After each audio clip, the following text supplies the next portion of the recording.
Hello दोस्तों, तो देखिए ये मैट्रिक के यानी 10th के क्वेश्चन है 14.1 का दूसरा नंबर क्वेश्चन है, जिसमें आप लोग ये पढ़े होंगे कि दो वृत्तों की त्रिज्या क्रमशः 8 सेंटीमीटर और 6 सेंटीमीटर है। उस वृत्त की त्रिज्या ज्ञात कीजिए जिसका क्षेत्रफल इन दोनों वृत्तों के क्षेत्रफल के योग के बराबर हो। अगर ये क्वेश्चन हो तो कैसे बनाते हैं, देखिए पहले क्वेश्चन समझिए। लिखा है दो वृत्तों की त्रिज्या। मान लीजिए कि अगर कोई दो गो वृत्त है, ये वृत्त अगर ये वृत्त, त्रिज्या इतना और इतना दिया हुआ है, कुछ भी त्रिज्या है तो लिख ही देते हैं। इसको R1 मान लेते हैं 8 है, इसको R2 मान लेते हैं जो 6 है।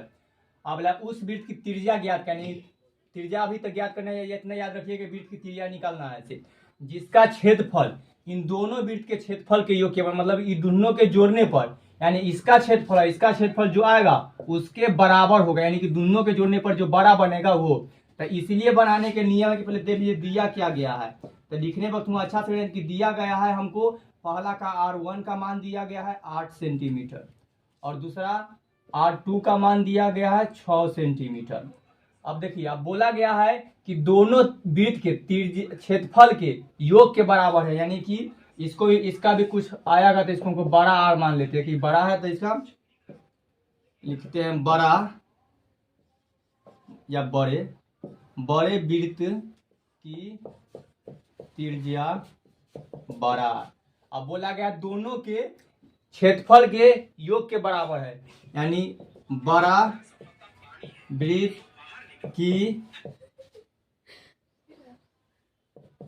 क्षेत्रफल बराबर दोनों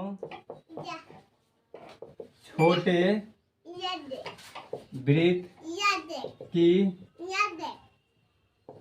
क्षेत्रफल, यानी कि ये दोनों छोटे वृत्त का जो क्षेत्रफल होगा सो और बड़ा वृत्त का क्षेत्रफल का जो होगा सो दोनों बराबर है, यानी योग के बराबर। तो ये दोनों का जोड़ेंगे से और इसका बराबर होगा। तब बड़ा वृत्त का क्षेत्रफल कितना है तो इसको लिख लेते हैं पाई आर स्क्वायर, यानी वृत्त का क्षेत्रफल का सूत्र होता है पाई आर स्क्वायर।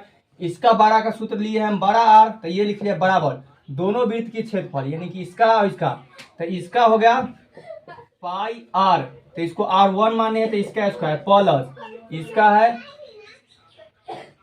पाई आर, यानी कि इसको 2 है इसका स्क्वायर। अब दोनों के जगह रख लेंगे मान। और वैसे भी पूछा है उस वृत्त के त्रिज्या, यानी इसका पूछा है, इसका R1 दिया है R2 दिया है, बड़ा आर का त्रिज्या बताना। तो इस जगह सब रखेंगे तो हो जाएगा। देखिए रखते हैं इसे, पाई के जगह पाई रखने दीजिए, बड़ा आर तो हमको निकालना है स्क्वायर। और इस दोनों में से पहले कॉमन ले लेते हैं कि क्या कॉमन है, यानी कि दोनों में कोई नंबर है। तो इसमें तो R1 है, ये R2 है, तो सेम नहीं है, लेकिन इसमें भी पाई है, इसमें तो इसको पाई कॉमन ले लेते हैं। तो हमारे पास बचा R1 का स्क्वायर प्लस R2 का स्क्वायर। अब हमारे पास R1 का मान है ये जो 8 सेंटीमीटर, R2 का मान है 6 सेंटीमीटर, यहाँ रखते हैं और हम बड़े R का मान निकालते हैं। तो देखिए इधर पर ही निकालते हैं, नीचे नहीं दिखाई देगा। देखिए तो पाई के जगह इसको पहले पाई से पाई काट लेते हैं तो क्लियर हो जाएगा। तो पाई से पाई कटिए, अब हमारे पास निकल का है R के स्क्वायर, बड़े R का स्क्वायर बराबर R1 का स्क्वायर प्लस R2 का स्क्वायर। बड़े आर के स्क्वायर R1 का मान है 8 सेंटीमीटर, तो इसका स्क्वायर और प्लस R2 का मान है 6 सेंटीमीटर, तो इसका स्क्वायर। R2 बराबर 8 का स्क्वायर होता है 64 प्लस 6 का स्क्वायर 36, R स्क्वायर 64 और 36 को जोड़ने पर होता है 100। अब ये स्क्वायर उधर जाता है तो रूट हो जाता है, तो R बराबर हुआ रूट अंदर 100 और 110 का रूट है, यानी इसका रूट तोड़ेंगे तो 100 का रूट यानी वर्गमूल निकाल लेंगे तो कितना आएगा, तो 10 का। तब बड़े आर की त्रिज्या निकल कर कितना आया 10 सेंटीमीटर। तो हम यहाँ पर लिख देंगे अतः दुनिया उस वृत्त की त्रिज्या, यानी कि वृत्त की त्रिज्या 10 सेंटीमीटर है। तो इसका क्वेश्चन ऐसे बनेगा, भाषा में आए तो इस तरह के अच्छा से बने, इसको नीचे लिखकर बनाइएगा, इस तरह बन जाएगा। तो धन्यवाद दोस्तों।